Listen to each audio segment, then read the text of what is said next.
இயேசு நல்லவர். நல்ல உங்கள் பக்கத்தில் இருக்கிற கையை பிடிச்சி சொல்லுங்கள், இயேசு நல்லவர். ஆமென். இயேசு எப்போதும் நமக்கு நல்லவராக இருக்கிறார். ஆமென். இந்த 8 மாதம் ஆண்டவர் நம்மை நடத்தி இருக்கிறார். அல்லேலூயா. இந்த மாதத்திலும் கூட எல்லா ஊழியங்களில் நம்முடைய குடும்பங்களில் நம்மை ஆசீர்வதித்து நம்மை நடத்துவதற்கு நாம் ஆராதிக்கிற தேவன் அவர் வல்லவர். நாம் பாடும்போது ஒரு பாட்டு பாடணும், சொன்ன சொல்ல காப்பாற்றுகிற தேவன். அவர் உங்களுக்கு எவைகளை சொன்னாரோ அவைகளை காப்பாற்றி நிச்சயமாய் கர்த்தர் உங்களை நடத்துவார். தேவன் உங்களை ஆசீர்வதிக்க அவர் போதுமானவராக இருக்கிறார். அல்லேலூயா. இந்த காலை நேரத்திலும் கூட உங்கள் மத்தியில் ஆண்டவருடைய வார்த்தையை பிரசங்கிக்க தேவன் தந்த கிருபைகளுக்கு நன்றி. இந்த செய்திக்கு ஆதாரமாக ஒரு வசனத்தை நாம் எடுத்து வாசிப்போம். இந்த மாதம் தேவன் நம்முடைய சபைக்கு தந்த வாக்குத்தத்த வசனத்தை நாம் எல்லாரும் நம்முடைய வேத புஸ்தகத்தில் திருப்பிக் கொள்வோமாக. ஏசாயா எழுதினதான தீர்க்கதரிசன புஸ்தகம் 59வது அதிகாரம். ஏசாயாவின் தீர்க்கதரிசன புஸ்தகம் 59வது அதிகாரம், அதனுடைய 21வது வசனம். பழைய ஏற்பாட்டில் பக்கம் 866. எல்லாரும் நம்முடைய வேத புஸ்தகத்தை நாம் திருப்பி எல்லாரும் ஒரே விதமாய் நாம் வாசிக்க தேவன் நமக்கு உதவி செய்வார். நாம் சேர்ந்து வாசிப்போமாக. உண்மையில் இருக்கிற என் ஆவியும் நான் உன் வாயில் அருளிய என் வார்த்தைகளும் இது முதல் என்றென்றைக்கும் உன் வாயிலிருந்தும் உன் சந்ததியின் வாயிலிருந்தும் உன் சந்ததியின் வாயிலிருந்தும் நீங்குவதில்லை என்று கர்த்தர் சொல்லுகிறார். இது எனக்கு அவர்களோடு இருக்கும் என் உடன்படிக்கை என்று கர்த்தர் சொல்லுகிறார். கண்களை மூடி இந்த வசனத்தின் மேலும் உடைய கரங்களை வைத்து கர்த்தருக்கு நன்றி செலுத்தி ஆண்டவரே ஒரு ஜெபம் பண்ணுவோமாக. நல்ல பிதாவே, இந்த நல்ல காலை நேரத்திற்கு நன்றி செலுத்துகிறோம். இந்த மாதத்தில் தேவநீர் எங்களுக்கு தந்த நல்ல வார்த்தைகளுக்கு நன்றி. நீர் உம்முடைய வசனத்தை நிறைவேற்றுகிறவர். நீர் வசனித்ததை எங்களுக்காக செய்து முடிக்கிறவர். இந்த காலை நேரத்தில் இந்த வார்த்தையை எங்களுக்கு கொடுத்த நோக்கத்தை தேவன் மாத்திரமே அறிந்திருக்கிறீர். இந்த வார்த்தையை கொண்டு நாங்கள் என்ன செய்ய வேண்டும் என்பதையும் நாங்கள் எப்படி நடக்க வேண்டும் என்பதையும் தேவனீர் எங்களுக்கு கற்றுக் கொடுப்பீராக. இந்த வார்த்தையினுடைய முழு ஆசீர்வாதத்தையும் நாங்கள் சுதந்திரிக்க குடும்பமாய் தனிநபராய் ஆண்டவரே சபையாய் நாங்கள் இதுவரை பெற்றுக்கொள்வதற்கு பரிசுத்த ஆவியானவர் நீர் கிருபை பாராட்டுவீராக. இந்த கரத்தில் எங்களை ஒப்புக் கொடுக்கிறோம் இயேசுவின் நாமத்தில் பிதாவே. ஆமேன், ஆமேன். ஹல்லேலூயா, ஹல்லேலூயா, ஹல்லேலூயா. ஆண்டவர் நல்லவர். இந்த வார்த்தையிலிருந்து முதல் பகுதியிலிருந்து சில காரியங்களை நாம் தியானிக்க தேவன் நமக்கு உதவி செய்வார். உண்மையில் இருக்கிற என் ஆவி நீங்குவதில்லை என்று கர்த்தர் சொல்லுகிறார். ஆண்டவர் இந்த முழு வசனத்தை நாம் பார்க்கும்போது 2 காரியம் நம்மை விட்டு நம்முடைய சந்ததியை விட்டு நம்முடைய சந்ததியின் சந்ததியை விட்டு நீங்குவதில்லை என்று வேதம் நமக்கு கற்றுக் கொடுக்கிறது. முதலாவது உண்மையில் இருக்கிற என் ஆவியும் என்று ஆண்டவர் சொல்கிறார். இரண்டாவதாக உன் வாயில் அருளிய என் வார்த்தைகள் அது நீங்குவதில்லை என்று தேவன் நமக்கு வாக்குரைக்கிறார். இந்த காலை வேளையில் தேவனுடைய ஆவியை கர்த்தர் நம்மை விட்டு ஒரு நாளும் நீக்கவே மாட்டார். அல்லேலூயா, அல்லேலூயா. அவருடைய ஆவியை நம்மை விட்டு விலக்க மாட்டேன் என்று கர்த்தர் நமக்கு வாக்குத்தத்தங்களை தருகிறார். எத்தனை பேர் விசுவாசிக்கிறீங்க? இந்த மாதம் தேவ ஆவியினால கர்த்தர் நம்மை நடத்துவதற்கு அவர் வல்லமுள்ள தேவனாக இருக்கிறார். அல்லேலூயா.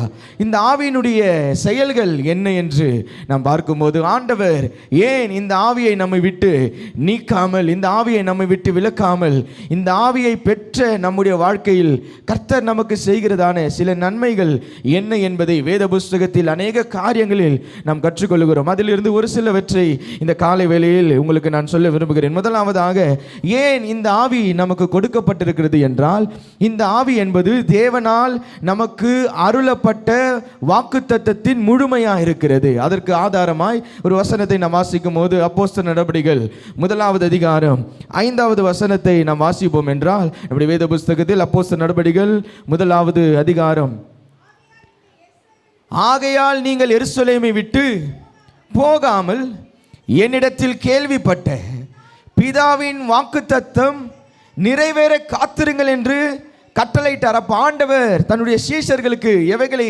சொல்லுகிறார்? தாம் உயிர்த்தெழுந்து பரமேறுவதற்கு முன்பதாக அவர் சொல்லுகிறார், பிதாவின் வாக்குத்தத்தம் நிறைவேறும் வரை நீங்க எங்க காத்திருங்க? எருசலேமில் காத்திருங்கள். அப்போ பிதா தன்னுடைய ஜனங்களுக்காக அருளின மேலான வாக்குத்தத்தம் தான் அது தேவனுடைய ஆவியானவர். அல்லேலூயா, அல்லேலூயா. என ஆண்டவர் எருசலேமில் எதற்காக அவர்களை காத்திருக்க சொன்னார்? அவருடைய வாக்குத்தத்தம் நிறைவேறுவதற்காக. அப்பொழுது ஆண்டவர் இந்த ஜனங்களுக்கு தந்த வாக்குத்தத்தம் என்ன? அது தேவ ஆவியானவர். அல்லேலூயா. அப்பொழுது தேவ ஆவி என்றால் என்ன என்று பார்க்கும்போது அது பிதாவாகிய தேவன் நமக்கு அருளிய வாக்குத்தத்தம். அல்லேலூயா. நல்ல சத்தமா ஒரு ஆமென் சொல்லுங்களேன். நல்ல அபிஷேகம் பெற்ற பெற்றவங்களாம் ஒரு ஆமென் சொல்லுங்களேன். அபிஷேகத்தை பெற்றவர்களுக்கு தேவன் தருகிற வாக்குத்தத்தத்தை நிறைவேறுதல் தான் உங்கள் மேல் கர்த்தர் வைத்துக்கிற அபிஷேகம். அல்லேலூயா. எத்தனை பேருக்கு ஆண்டவர் வாக்குத்தத்தத்தை நிறைவேற்றி இருக்கிறாரு? நல்ல இன்னும் சத்தம் உயர்த்தி ஒரு ஆமென் சொல்லுங்களேன். அபிஷேகத்தை பெற்றிருக்கிறோம் என்றால் நமக்கு ஒரு பெரிய நிச்சயத்தின் உறுதியை கர்த்தர் தருகிறார். அவர் எனக்கு தந்த வாக்குத்தத்தம் என் வாழ்க்கையில் அது நிறைவேற்றப்பட்டிருக்கிறது. ஹல்லேலூயா, ஹல்லேலூயா. இரண்டாவது, இந்த ஆவியை உன்மேல் ஆண்டவர் நம்மேல் வைத்ததற்கான நோக்கம் அப்போஸ்தலனாகிய பவுல் கொரிந்து சபைக்கு அவர் சொல்லும்போது 1 கொரிந்தியர் 3வது அதிகாரம் 17வது வசனத்தை நாம் வாசிப்போம் என்றால், நம்ம எல்லாரும் அறிந்த ஒரு வசனம். அந்த வசனத்தை நாம் திருப்பி வாசிப்போமாக. 1 கொரிந்தியர் 3வது அதிகாரம் வாசிங்களேன்.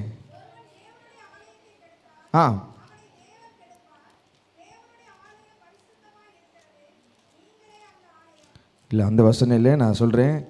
2 கொரிந்தியர் 3:17. சாரி, 2 கொரிந்தியர் 3:17.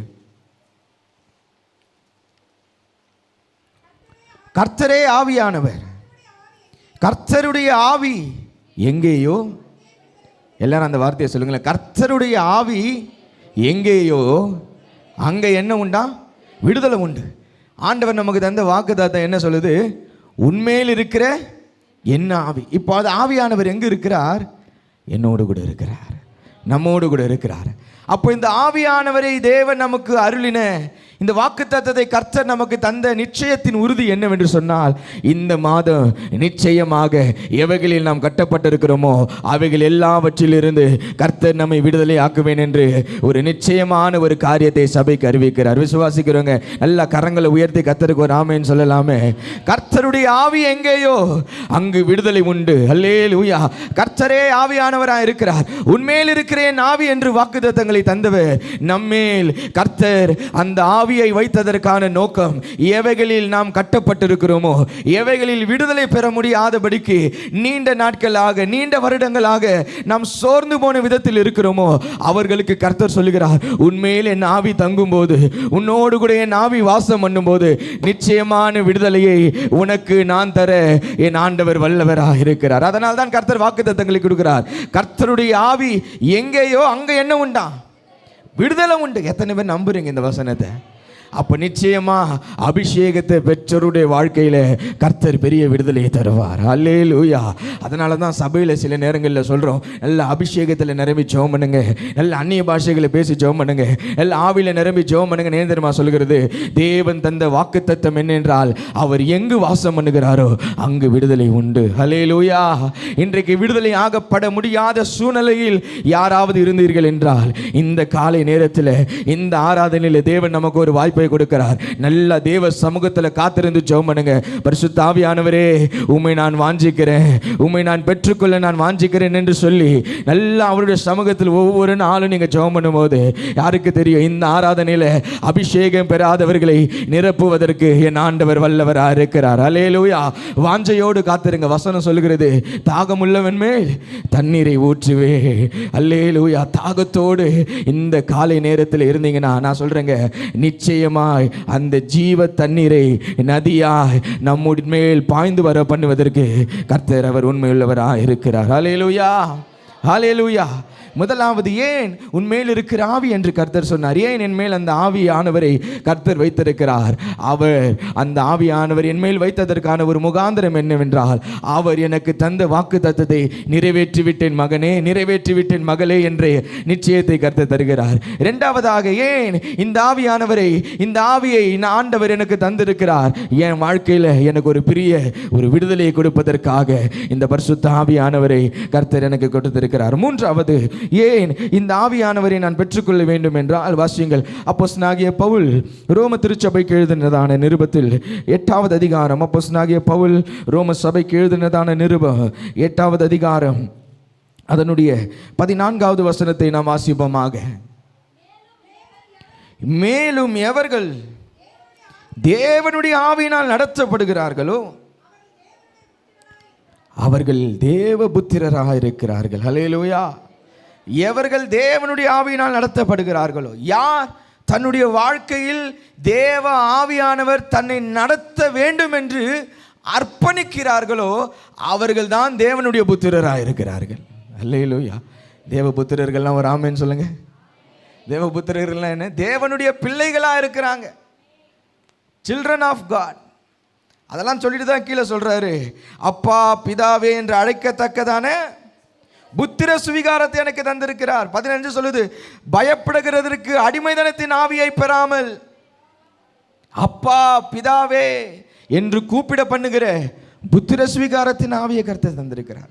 அப்போ தேவ ஆவியை பெற்றவர்கள் யார் அல்ல? அடிமைகள் அல்ல, தேவ புத்திரர்கள். உங்கள் மேல் இருக்கிற என் ஆவி. ஏன் இந்த ஆவியை கர்த்தர் நமக்கு தந்திருக்கிறார் என்றால், அது எனக்கு ஒரு அடையாளமாக இருக்கிறது. நான் அவருடைய பிள்ளை, நான் அவரால் நடத்தப்படுகிற பிள்ளை. அப்போ யார் அவருடைய பிள்ளையாக இருக்கிறார்கள்? அதற்கும் வேதமே நமக்கு கற்றுக் கொடுக்கிறது. எவர்கள் தேவனுடைய ஆவியால் நடத்தப்படணுங்க. நான் யார்னால் நடத்தப்படணும்? தேவ ஆவியினால் நடத்தப்படணும். ஆண்டவருடைய ஆவி நமக்கு நடத்தும் போது, ஆண்டவருடைய ஆவியானவர் நமக்கு நடத்தும் போது, உலக காரியங்களை நான் என்ன பண்ணிடுவேன்? அதன் பின்பாக ஓட மாட்டேன். இன்னைக்கு உலகமோ எனக்குள்ள நடத்துது, ஆவியானவர் எனக்குள்ள நடத்துவாரா? இன்னைக்கு யார் நம்மளை நடத்துறா என்பதை நாம் ஐடென்டிஃபை பண்ண வேணும். We should identify in which spirit, எந்த ஆவியினால் நான் நடத்தப்பட்டு கொண்டு இருக்கிறேன். வாலிப பிள்ளைகளுக்காக சொல்கிறேன், எந்த ஆவியினால் நடத்தப்படுறோம்? நம்ம உலக ஆவியினால் நடத்தப்படுறோமா, இல்லை தேவ ஆவியினால் நடத்தப்படுறோமா? அப்போ ஆண்டவர் சொல்கிறார், நீ தேவனுடைய பிள்ளை என்ற ஒரு உறுதி உனக்கு வர வேண்டும் என்றால் நீ தேவ ஆவியினால் நடத்தப்படணும். அல்லேலூயா. எவ்வளோ ஸ்ட்ராங்காக எழுதுறாரு பாருங்க இந்த வார்த்தையை.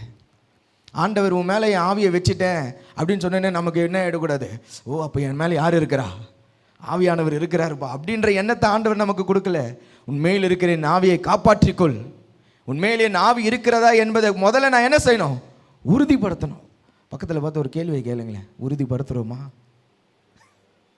தேவ ஆவி நம்மளை நடத்துதா, இல்லை உலக ஆவி நம்மளை நடத்துதா? எவர்கள் தேவனுடைய ஆவியினால் நடத்தப்படுகிறார்களோ. இந்த வசனத்தை வாசிக்கும் அவ்வளோ அழகாக இருந்தது. ஆங்கிலத்திலலாம் வாசிக்கும் போது, இங்கிலீஷ் பைபிளில், எவர்கள் தேவ ஆவி தன்னை நடத்துவதற்கு ஒப்பு கொடுக்கிறார்களோ அவர்களே தேவபுத்திரர்களாக இருக்கிறாங்க. தங்களை ஒப்பு கொடுக்கணும். we should commit. ஆண்டவர் நீங்கள் என்னை நடத்துங்க. ஆண்டவர் நடத்துகிறார்னா உலக காரியங்களுக்கு முன்னுரிமை கொடுத்து நம்மளை நடத்த மாட்டார். அவர் என் மேலே என்ன சித்தம் வச்சிருக்கிறாரோ அந்த சித்தத்திற்கு நேராக கர்த்தர் என்னை நடத்துவார். ஒரு மனுஷன் சினிமாவும் பார்ப்பான், சபைக்கும் வருவானா, அவன் தேவ ஆவியினால் நடத்தப்படுறாரா? இனி சினிமா பார்க்க மாட்டேன்றவங்க ஒரு ஆமேன்னு சொல்லுங்க.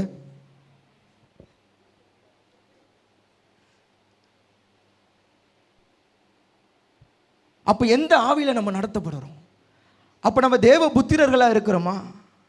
நான் தேவ பிள்ளையாக இருக்கிறேன். ஆண்டவர் சொல்கிறேன், அந்த வசனத்தை நல்லா கவனிச்சு பாருங்களேன். யார் அவருடைய ஆவியினால் நடத்தப்படுகிறார்களோ அவர்கள் தான் தேவ புத்திரர்கள். இன்னைக்கு பெற்றோர்கள் கொஞ்சம் யோசிச்சு பாருங்களேன், நம்ம பிள்ளைங்களாம் எந்த ஆவியில் நடக்கு? நம்ம பிள்ளைங்களாம் எந்த ஆவியில் நடக்கு? அவர்களுக்குள் என்ன ஆவி இருக்குது, என்ன ஸ்பிரிட்டில் இருக்காங்க? ஆனால் சபையில் வந்தோன்னே நம்ம ஏமாற்றிக்கிறோம். என்ன ஏமாத்திடுறோம்? ஒரு 2 பீட்டை போட்டு, தம்பி வாப்பா ஒரு பீட்டை போடுப்பா, ஒரு காடை பிடிப்பா, அக்கினியா இறங்கிடுமே அப்படின்னு என்ன ஆகிடும்? அப்போ எனக்குள்ளே யார் வந்துட்டா? ஆவியானவர். இங்கேருந்து வெளியே போயிட்டோனோ, ஆவியானவரே நீ சபையிலே இருங்க, நான் மறுபடியும் அடுத்த வாரம் வருவேன், மறுபடியும் என்ன பண்ணுங்க, எனக்குள்ளே வந்துடுங்க. இந்த வாரம் முழுவதும் நான் தேவ ஆவினால் நடத்தப்பட மாட்டேன், நான் எந்த ஆவினால் நடத்தப்படுவேன்? அப்போ நான் தேவ புத்திரராக இருக்கிறேன்னா, நான் கடவுளுடைய பிள்ளையாக இருக்கிறேன்னா, இல்லை நாமளே ஏமாற்றிட்டு இருக்கிறோமா? அல்லேலூயா. இருக்கீங்களா? இருக்கீங்களா?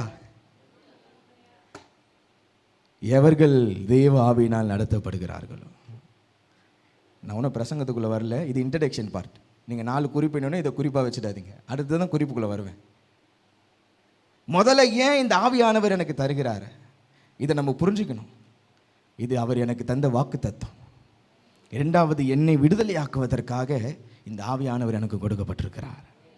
3வது, அவருடைய பிள்ளை என்ற ஸ்தானத்தை கர்த்தர் எனக்கு தருகிறார்.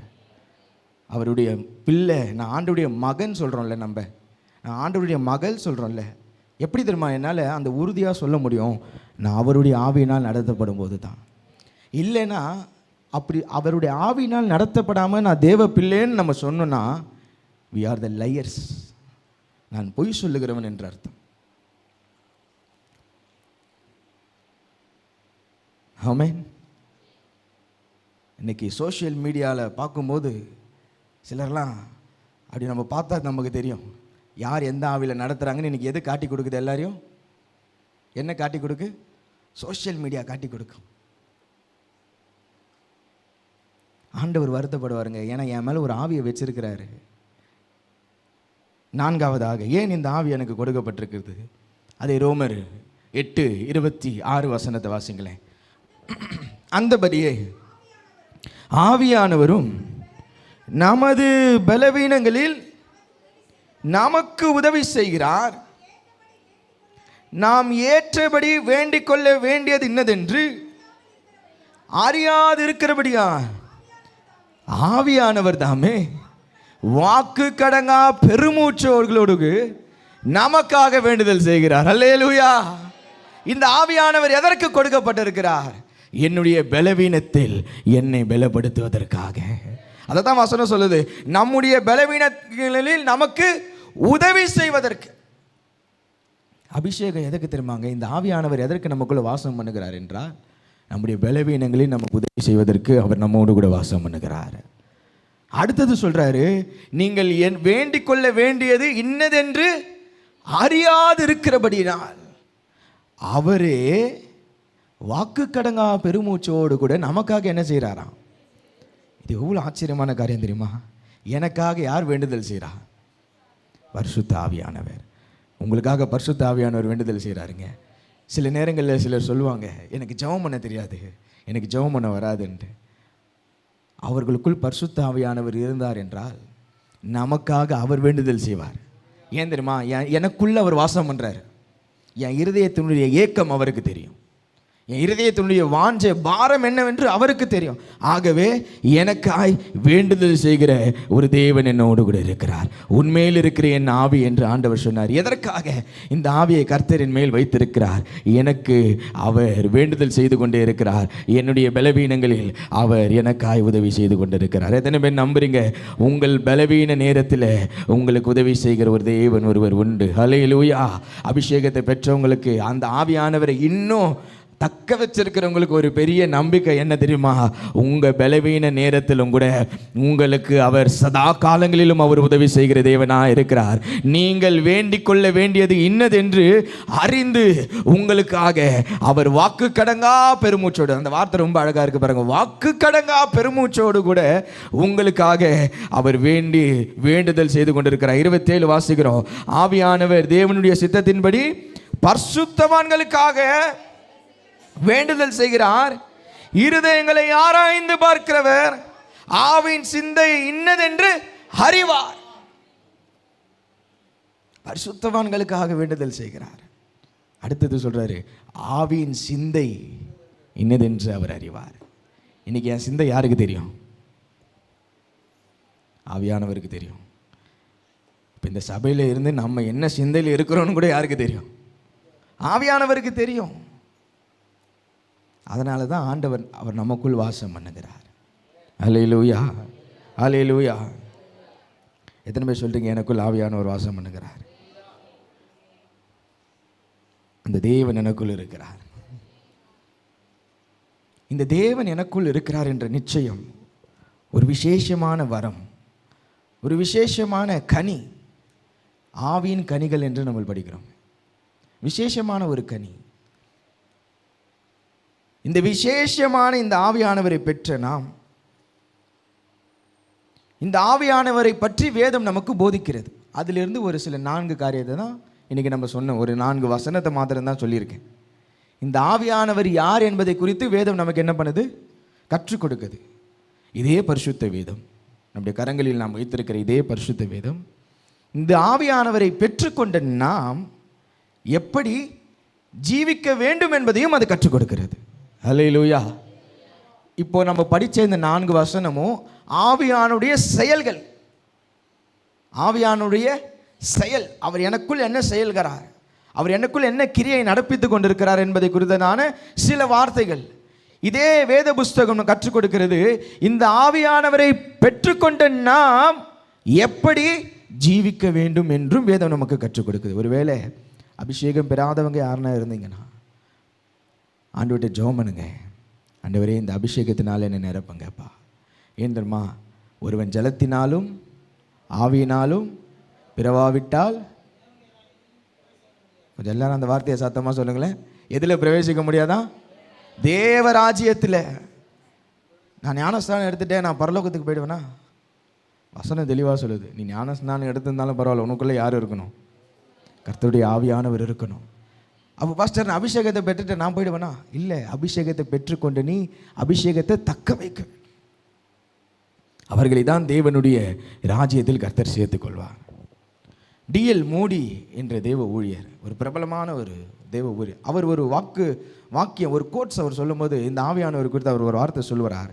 தேவனுடைய ஆவியினால் நடத்தப்படாத கிறிஸ்தவ வாழ்வு என்பது கண்ணில்லாத மனிதன் உலகத்தில் வாழ்வதற்கு சமம். நான் மறுபடியும் சொல்கிறேன், டிஎல் மூடி என்று தானே. நீங்கள் நரேந்திர மோடி யாரை நினச்சதாதீங்க, பாஸ்டர் மோடின்ட்டாருன்னு. நான் சொல்லிட்டு டிஎல் மூடி அவருடைய புஸ்தகங்கள்லாம் விற்குது, அதெல்லாம் வாங்கி படிங்க. உங்களுக்கு வாய்ப்புகள் இருந்தால் அந்த புஸ்தகங்கள் என்ன பண்ணுங்கள், வாங்கி படிங்க. அவர் சொல்கிற ஒரு வார்த்தை, தேவனுடைய ஆவியினால் நடத்தப்படாத கிறிஸ்தவ வாழ்வு என்பது கண்ணில்லாத மனிதன் உலகில் வாழ்வதற்கு சமமாக. கல்லில்லாத மனுஷன் உலகத்தில் வாழ்கிறதுக்கு எப்படி இருக்கும்? ஆராதனை முடிஞ்சு எல்லாம் கொஞ்சம் கண்ணு மூணு கரெக்டாக கதவு கிட்ட போய் வீட்டுக்கு போய் பாருங்களேன். பாதி பேர் எங்கே இருப்போம்? எழுந்த இடத்துல கீழே விழுந்திருப்போம். அதுபோல தாங்க ஆவியானவர் இல்லாத கிறிஸ்தவ வாழ்வும் என்னை கீழே விழ பண்ணும். ஆவியானவர் இல்லாத கிறிஸ்தவ ஜீவியம் என்னை கீழே விட பண்ணும். ஹல்லேலூயா. ஆகவே தான் இந்த ஆவியானவரை காத்துக்கொள்ள வேண்டியது அவசியம்.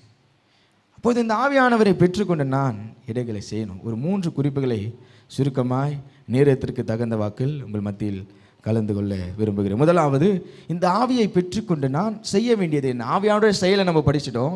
இப்போ இந்த ஆவியை பெற்றுக்கொண்ட நான் என்னுடைய செயல்கள் வாசிப்போமாக. அப்போஸ்தலனாகிய பவுல் தெசலோனிக்கே சபைக்கு எழுதினதான முதலாவது நிருபம் 1 தெசலோனிக்கேயர் 5வது அதிகாரம் அதனுடைய 19வது வசனத்தை வாசிங்களேன்.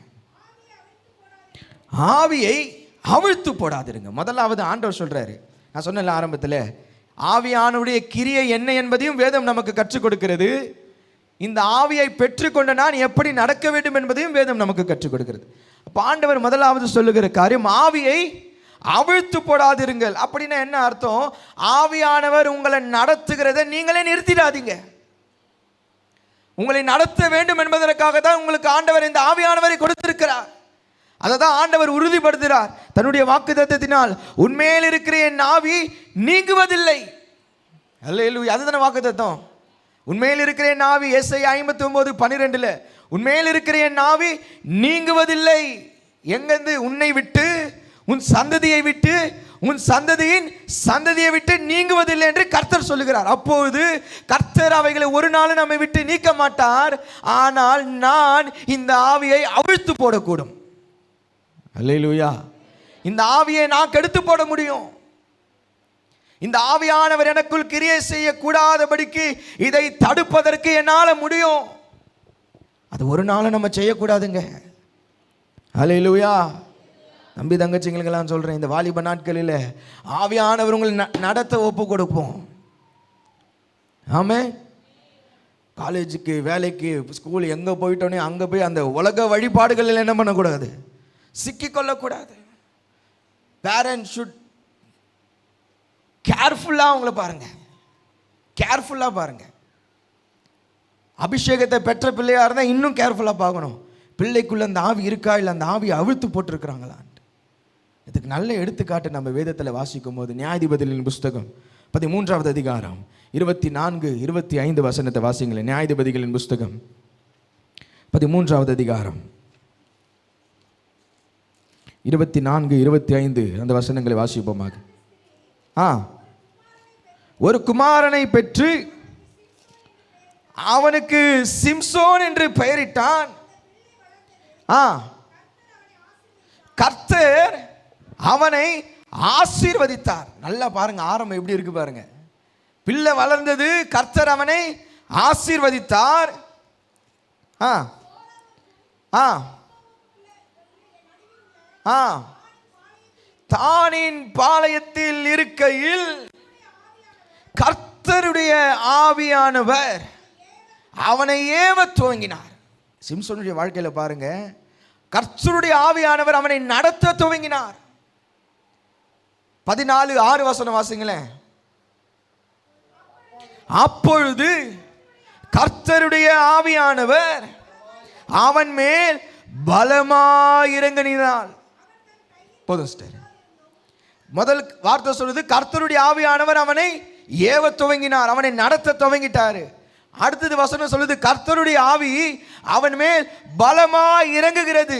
15வது அதிகாரம் 14-15 வசனத்தை நாம் வாசிக்கும் போது,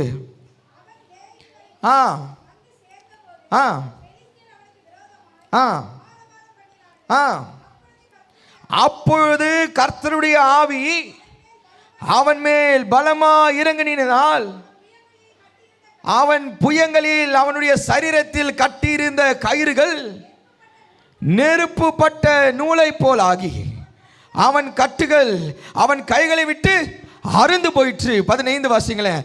உடனே அவன் ஒரு கழுதையின் பச்சை தாடை எலும்பை கண்டு தன் கையை நீட்டி அதை எதிர்த்து அதனாலே 1000 பேரை கொன்று போட்டான். நல்லா கவனிங்க இதை. ஆவியானவர் அவனை ஏவ துவங்கிட்டாரு. ஆவியானவர் அவன் மேலே பலமாக இறங்குறாரு. ஆவியானவர் அவனை நடத்த துவங்கின உடனே அங்கே என்ன நடக்குது? ஒரு கழுதையின் தாடை எலும்பை எடுத்து எத்தனை பேரை கொண்டு போட்டாராம்? எவ்வளவு பலனை கர்த்தர் அவனுக்கு தந்தார். ஹல்லேலூயா. எவ்வளவு கிருபைகளை கர்த்தர் நமக்கு தந்தார். இதுதாங்க ஆவியானுடைய செயல். நமக்குள் ஆவியானவர் வாசம் பண்ணார் என்றால் நமக்கு முன்பாக எவ்வளவு விரோதமான செயல்கள் நடைபெற்று கொண்டிருந்தாலும் அவைகளை எல்லாம் முறியடிப்பதற்கு தேவன் நமக்கு உதவி செய்வார். அல்லேலூயா.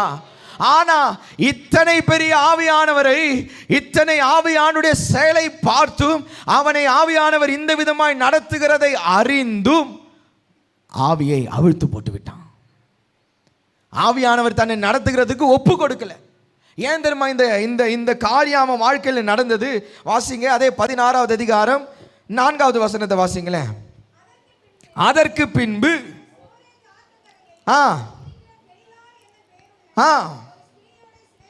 ஒரு ஸ்திரீயோட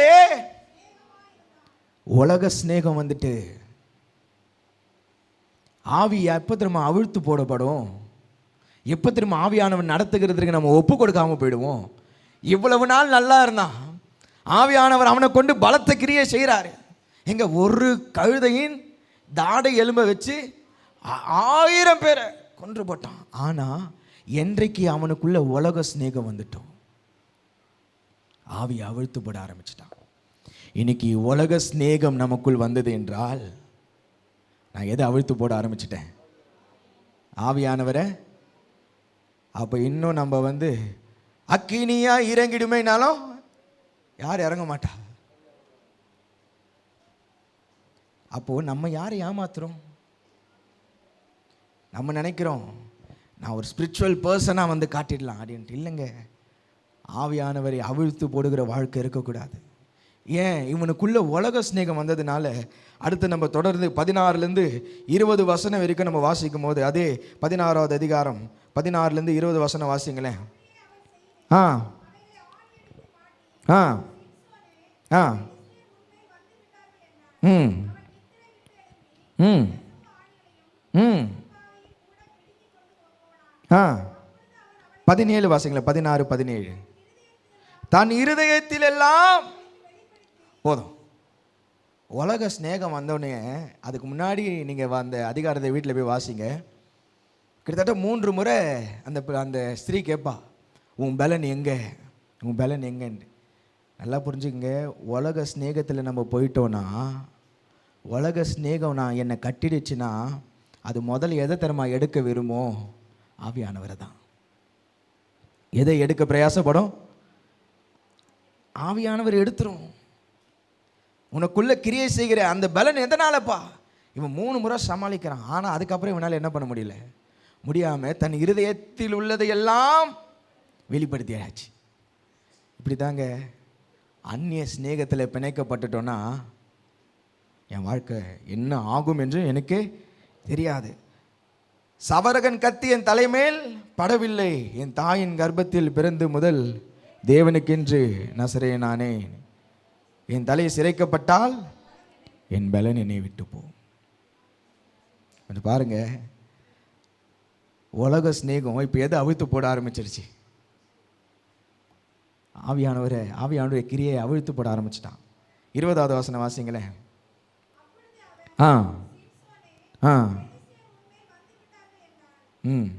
இது இது இந்த இங்கே தான் எல்லாரும் அதை கொஞ்சம் நீங்கள் டிவியை பார்த்தோ இல்லை பைபிளை பார்த்தோ கொஞ்சம் வாசிங்களேன். அவன் நித்திரை விட்டு விழித்து கர்த்தர் தன்னை விட்டு விலகினதை, எவ்வளவு பெரிய வேதனை பாருங்கள். ஆவியானவர் அவிழ்த்து போட ஆரம்பிச்சிட்டோன்னா அவர் என்னை விட்டு விலகுகிறது கூட எனக்கு தெரியாது. நம்ம என்ன நினைப்போம்? இன்னும் எனக்குள்ளே யார் இருக்கா? உலக சிநேகம் வரக்கூடாது, உலக மோகம் வரக்கூடாது, உலக ஆசை வரக்கூடாது. ஆசிரியர் என்னோடு கூட படிக்கிற பிள்ளைங்க செய்கிறாங்க, நான் செஞ்சால் தப்பா? தப்பு தான்மா. என்னோடு கூட வேலை செய்கிறவங்க செய்கிறாங்க, நான் செஞ்சால் தப்பா? தப்பு தான். ஆவியானவர் நடத்துவதற்கு தன்னை ஒப்பு கொடுக்காமல் இருந்தா அது இப்போ கொஞ்சம் இதில் என்ன வேதனைன்னா பாருங்களேன். கர்த்தர் அவனை விட்டு, இவர் என்ன நினச்சிட்டாரு? இவருக்கு பலன் எங்கே இருக்கு? அந்த நம்ம அந்த கழுத தாடை நம்மளை வாசிச்சோல்ல, அந்த நூல் கட்டினாலும் என்ன ஆயிட்டான்? சரீரத்தை விட்டு. இவர் நினச்சிட்டாரு, பெலிஸ்தர் வந்து என்னை கட்டினாலும் நான் எழுமுனா என்ன ஆகிடும்? அப்படியே நான் ஒரு பலத்தில் வந்து நான் அப்படி போர் செஞ்சு அவங்களெல்லாம் என்ன பண்ணுவேன்? காலி பண்ணிடுவேன் நினச்சான். ஆனால் வசனம் வாசிங்க, எப்போதும் போல உதறி விட்டு வெளியே போவேன் என்றான். 21, அவன் கண்களை பிடுங்கி அவனை காசாவுக்கு கொண்டு போய் அல்லேலூயா, மாவு தான் அரைக்கணும் கடைசியில். கண்ணெல்லாம் பிடுங்கி போட்டாச்சு.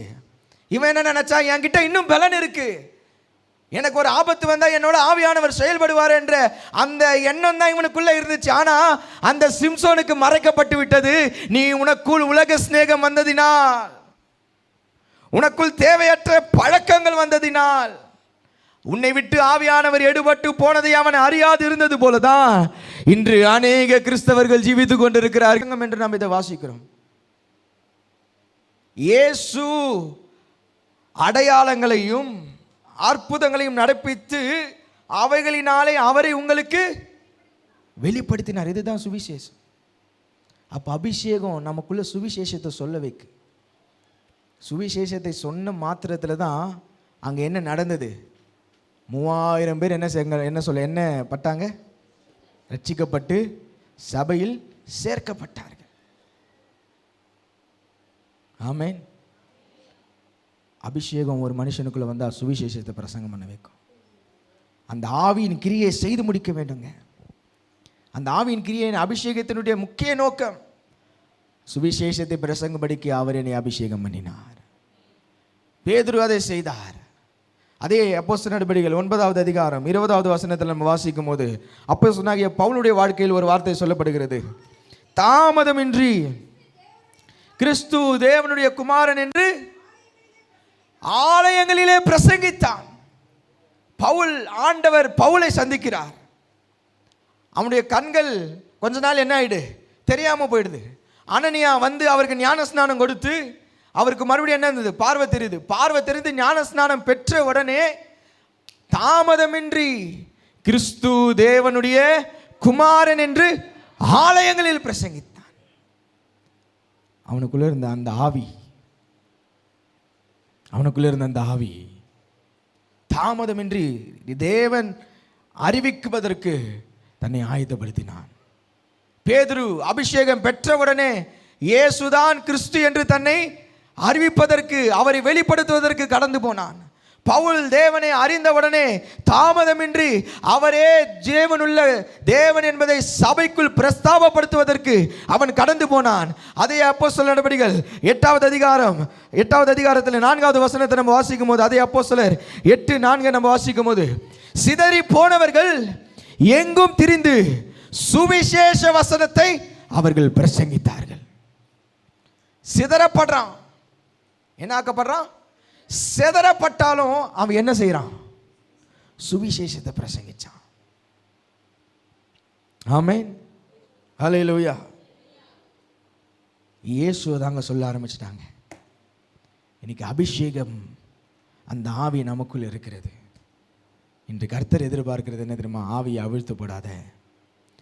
நீங்குவதில்லை என்றால் அவர் அதை என்ன பண்ண மாட்டார்? அதை அவர் எடுக்க மாட்டார். நான் என்ன பண்ணிடுறேன்?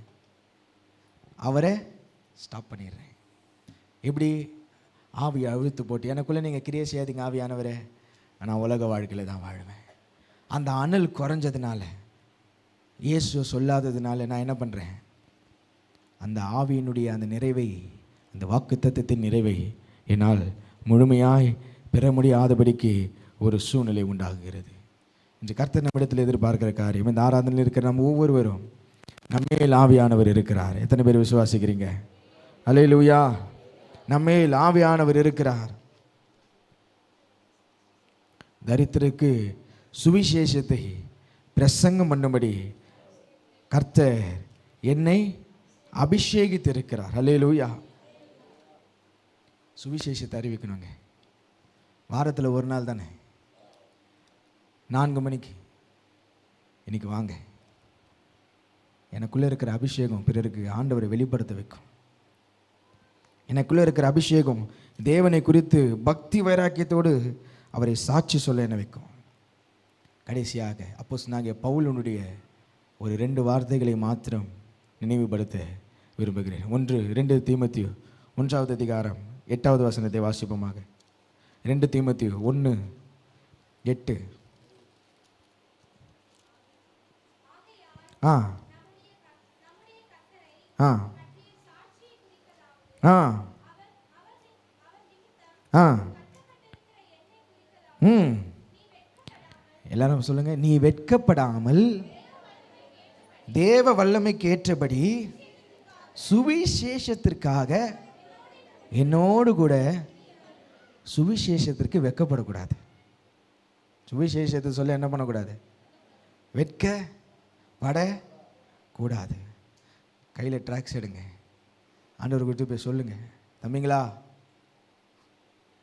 சிஸ்டர்ஸ், உங்கள் பேரண்ட்ஸ் கூட வாங்க, உங்கள் பேரண்ட்ஸ் கூட போங்க. நீங்கள் தனியாக போங்கன்னா உங்களை சொல்லலை, உங்களுடைய பெற்றோரோடு கூட, தாய் தகப்பன் உங்களோடு கூட வந்தாங்கன்னா அவங்க கூட கடந்து போங்க. ஒரு 2 பேருக்கு ஆண்டவரை பற்றி சொல்லுங்கள். ஒரு 2 கைப்பிரதிகளை கொடுங்க. சுவிசேஷத்திற்காக நீ என்ன பண்ணக்கூடாது? வெட்கப்படக்கூடாது. எனக்காக தீங்கு அனுபவி. சுவிசேஷத்தை சொல்ல பவுல் வெட்கப்படவே இல்லைங்க. அதே மாதிரி அந்த சுவிசேஷத்தை சொல்லும்போது அவனுக்கு வருகிற போராட்டங்களை குறித்தும் பவுல் என்ன பண்ணலை? கவலைப்படலை. ஏன்னா பவுல் ஒரு இடத்துல ஊழியத்துக்கு போகிறாருன்னா அந்த ஊழியம் எப்படி இருக்குன்னு ஆண்டவர் என்ன பண்ணுறாராம்? சொல்கிறார். என்ன சொல்கிறாரு? நீ இந்த இடத்துல போப்பா, இங்கே உனக்கு எப்படி இருக்கும்? சமாதானமாக இருக்குன்னு ஆண்டவர் சொன்னார். அப்போஸ்தலர் நடபடிகள் 20, 22, 23, 24 வசனத்தை வாசிங்களேன். அப்போஸ்தலர் நடபடிகள் 20வது அதிகாரம் 22, 23, 24 வசனங்கள். இப்பொழுதும் நான் ஆவியிலே கட்டுண்டவனாய் எருசலேமுக்கு. இப்போ நீங்கள் நம்ம யாருன்னா எருசலேம் போகிறோமா? இல்லை. நம்ம எப்படியா சொல்லணும்? இப்பொழுது, இன்றைக்கு நான் ஆவியில் அனலுள்ளவனாய் சுவிசேஷத்தை அறிவிக்க போகிறேன். அங்கே எனக்கு நேரிடும் காரியங்களை நான் என்ன பண்ணுறேன்? அறியேன். அடுத்தது வாசிங்க. கட்டுகளும் உபத்திரங்களும் எனக்கு வைத்திருக்கிறது என்று பரிசுத்த ஆவியானவர் பட்டணம் தோறும் தெரிவிக்கிறதை மாத்திரம் என்ன பண்ணுறேன்? அப்போ ஆவியானவர் என்ன சொல்கிறாரா? நீ சுவிசேஷத்துக்கு போகும்போது என்ன இருக்குமா? உபத்திரமும் கட்டு, அதை தாங்க சொல்கிறாரு. இன்னைக்கு ஆவியானவர் எங்கே நிற்போமா அங்கே சமாதானமாக இருக்கும், அங்கே எல்லா மேன்மையாக இருக்கும், எல்லா வசதிகளும் இருக்கும். ஆண்டவர் சொன்னார், இல்லை, போராட்டம் இருக்கும், கஷ்டம் இருக்கும், கட்டு இருக்கும். ஆகிலும் அவைகளில் ஒன்றை குறித்து கவலைப்படேன், என் பிராணனையும் அருமையாக எண்ணேன், என் ஓட்டத்தை சந்தோஷத்தோடு முடிக்கவும். எல்லாம் நல்ல கையை உயர்த்தி அந்த வார்த்தையை சொல்லுங்களேன். தேவனுடைய கிருபையின் சுவிசேஷத்தை பிரசங்கம் பண்ணும்படி நான் கர்த்தராகிய இயேசுவினிடத்தில் பெற்ற ஊழியத்தை நிறைவேற்றவும் விரும்புகிறேன். நல்ல கரங்களை தட்டி ஆண்டவருக்கு நன்றி செலுத்துங்களேன். இந்த ஆவியானவர் நமக்கு கொடுக்கப்பட்டதான ஒரு முக்கிய நோக்கம் அவருடைய கிரியையை செய்து முடிப்பதற்கு. அது என்னவென்றால், இந்த கிருபையின் சுவிசேஷத்தை பிரசங்கம் பண்ணும்படிக்கு நான் கர்த்தராகிய இயேசு கிறிஸ்துவின் இடத்தில் பெற்ற ஊழியத்தை நிறைவேற்றவுமே விரும்புகிறேன். சுவிசேஷ ஊழியத்தை நிறைவேற்றணும். யாரு? அபிஷேகத்தை பெற்றவங்க. நம்ம தைரியமா சொல்லணுங்க, அவர் என்னிடத்தில் ஊழியத்தை கொடுத்திருக்கிறார். எத்தனை பேர் கையில் ஆண்டவர் ஊழியத்தை கொடுத்திருக்கிறாரு? ஆண்டவர் முழு நேரமாக அழைச்சாரு, அவங்க தான் ஊழியம் செய்யணும்லாம் இல்லை. அபிஷேகம் யார் யார் மேலெல்லாம் இருக்கோ அவர்கள் எல்லாருடைய கரத்திலும் ஆண்டவர் ஒரு ஊழியத்தை கொடுத்திருக்கிறார். ஹல்லேலூயா. என்ன ஊழியம் தெரியுமா? கிருபையின் சுவிசேஷத்தை அறிவிக்க இயேசுவினிடத்தில் பெற்ற ஊழியம். அந்த ஊழியத்தை நிறைவேற்றுவதற்கு கர்த்தர் நமக்கு உதவி செய்வாராக. உங்களுக்கு நேரம் இருந்ததே ஆனால் இன்று மாலை 4 மணிக்கு இந்த சுவிசேஷ ஊழியத்தில் கலந்து கொள்ளுங்க. அது எதை தெரியுமா வெளிப்படுத்துது? அவர் என்னிடத்தில் கொடுத்ததை நான் காத்து நடத்துகிறேன். அவர் என்னிடத்தில் கொடுத்ததை நான் நிறைவேற்றி கொண்டே இருக்கிறேன். ஆமென். உண்மையில் இருக்கிற என் ஆவி. எத்தனை பேர் மேலே ஆவி இருக்கு? வேற எந்த ஆவியும் இருக்கக்கூடாது, ஒரே ஆவிதான் இருக்கணும். அது தேவனுடைய ஆவி இருந்ததுன்னா ஆவியை அவிழ்த்து போட மாட்டோம். உலக ஸ்நேகத்திற்கு பின்னாடி ஓட மாட்டோம். உலக காரியங்களுக்கு பின்னாடி ஓட மாட்டோம். ஆவியானவர் நமக்குள்ள இருந்தார்னா அனல் கொண்டவர்களாக இருப்போம். எனக்குள்ள இருக்கிற அபிஷேகத்தை ஒவ்வொரு நாளும் நான் அனல் மூட்டி எழுப்பிட்டே இருப்பேன். ஆவியானவர் எனக்குள்ள இருந்தார்னா அவர் எனக்கு தந்த கிரியையை நான் நிறைவேற்றுவேன், செய்து முடிப்பேன். என்ன? அவரை குறித்து நான் பிரசங்கம் பண்ணுவேன். அவரை குறித்து நான் பிறருக்கு சொல்லுவேன். யாரும் தெருவில் போய் நின்று பிரசங்கம் பண்ணலாம் இல்லை. ஒரு ஆளை பாருங்க, சொல்லுங்க, ஒரு வார்த்தையை சொல்லுங்க. இந்த வாலிப தம்பிங்கெல்லாம் இன்னைக்கு வர, ஆமென், வாங்க ஊழியங்களுக்கு போவோம். வாரத்தில் ஒரு முறை தானே. வாலிப சகோதரருடைய பெற்றோர்கள்லாம் பிள்ளை லீவு இன்னைக்கு அடித்து புசித்து நித்திரை செய்யட்டும் அப்படின்றத என்ன பண்ணக்கூடாது. இன்னைக்கு ஒரு வாய்ப்பு, ஆண்டவருக்காக ஊழியம் செய். மாதத்தில் ஒரு 2-3 முறை போங்களேன். உங்களுக்கு வாய்ப்பு இருந்தால் எல்லா நாளும் வாங்க, எல்லா வாரமும். இப்போ சில வேலைகள் இருக்குன்னா உங்களால் முடிந்த நேரங்களிலெல்லாம் அந்த ஊழியங்களை பிரயாசப்படுங்க. கர்த்தர் பெரிய காரியங்களை செய்வார். எத்தனை பேர் ஊழியத்தை செய்ய ஆசை? அந்த வாஞ்சை இருக்கிறவங்க மாத்திரம் இருக்கிற இடங்களை நம்ம எழுப்பி நிற்போமாக. கடைசியாக ஒரு ஜெபத்தை நம்ம செய்வோம். ஆண்டவரே, இந்த ஊழியத்தை நிறைவேற்ற, இந்த ஊழியத்தை